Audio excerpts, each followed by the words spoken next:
বাংলাদেশের গত 54 বছরে শাসক গোষ্ঠীকে বিচারের মুখোমুখি করার নজির বাংলাদেশে নাই।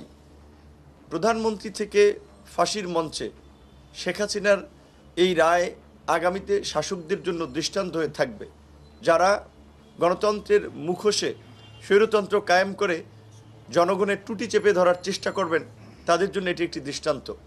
আপনারা জানেন যে ৭১-এর মুক্তিযুদ্ধে আমরা একটা গণতান্ত্রিক বৈষম্যহীন সমাজের আকাঙ্ক্ষা প্রকাশ করলেও স্বাধীনতা পরবর্তী সময় থেকেই আওয়ামী লীগের নেতৃত্বে একদলীয় শাসন বাকশাল, পরবর্তী থেকে কু পাল্টা কু এবং ৯০-এ পার্লামেন্টারি ডেমোক্রেসিতে প্রবর্তন করলেও ক্ষমতার টানাটানিতে বাংলাদেশের মানুষ বরাবরই একটা স্বৈর শাসকদের অভিজ্ঞতা লাভ করেছে।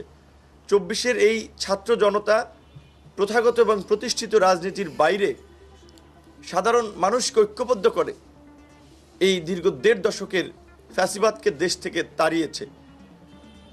গণ অভ্যুত্থান পরবর্তী আন্তর্জাতিক অপরাধ ট্রাইব্যুনালে গত ১৫ মাসে ফ্যাসিস্ট স্বৈর শাসক শেখ হাসিনার বিরুদ্ধে এবং তার স্বরাষ্ট্রমন্ত্রী আসাদুজ্জামান খান কামাল সহ কয়েকজনের একটি রায় আজকে আংশিক প্রকাশিত হয়েছে।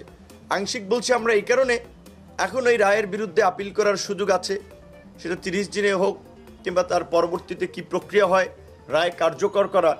রায় চূড়ান্ত কার্যকর না হওয়া পর্যন্ত আসলে আমরা একেবারে স্বস্তির নিঃশ্বাস ফেলতে পারছি না। এবং আমাদের আরও উদ্বেগের জায়গাটা হচ্ছে শুধুমাত্র শেখ হাসিনা এবং আসাদুজ্জামান খান কামাল এরকমের ২-৪ জনের ফাঁসি হলেই দেশ থেকে ফ্যাসিবাদ নির্মূল হবে না।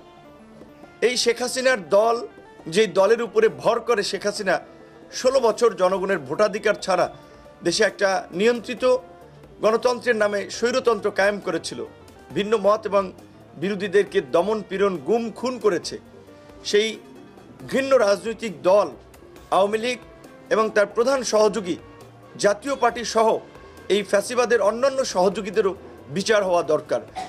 আওয়ামী লীগ, জাতীয় পার্টি এবং ফ্যাসিবাদের দোসরদের বিচার না হলে, শুধুমাত্র শেখ হাসিনা কিংবা আসাদুজ্জামান খান কামালের বিচার হলে এটা একটা অসম্পূর্ণ বিচার হবে।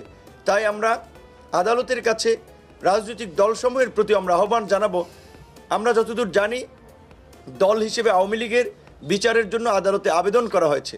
রাজনৈতিক দলসমূহ আগামী নির্বাচন সামনে থাকলেও ফ্যাসিবাদ নির্মূলের প্রশ্নে তারা ঐক্যবদ্ধভাবে আওয়াজ তুলবে এবং আদালত যেমনিভাবে বিভিন্ন ধরনের ভয়, ভীতি, চাপ এবং প্রতিকূল পরিস্থিতি উপেক্ষা করেও তারা একটি সাহসী এবং যুগান্তকারী রায় দিয়েছে, আগামীতেও তা আমরা এই ফ্যাসিবাদ নির্মূল করার ক্ষেত্রে দল হিসেবে আওয়ামী লীগ, তার প্রধান সহযোগী জাতীয় পার্টি সহ অন্যান্য ফ্যাসিবাদের দোসরদের বিরুদ্ধেও আমরা একটা দৃষ্টান্তমূলক এবং জন আকাঙ্ক্ষার রায় আমরা পাবো বলে আমরা প্রত্যাশা করছি।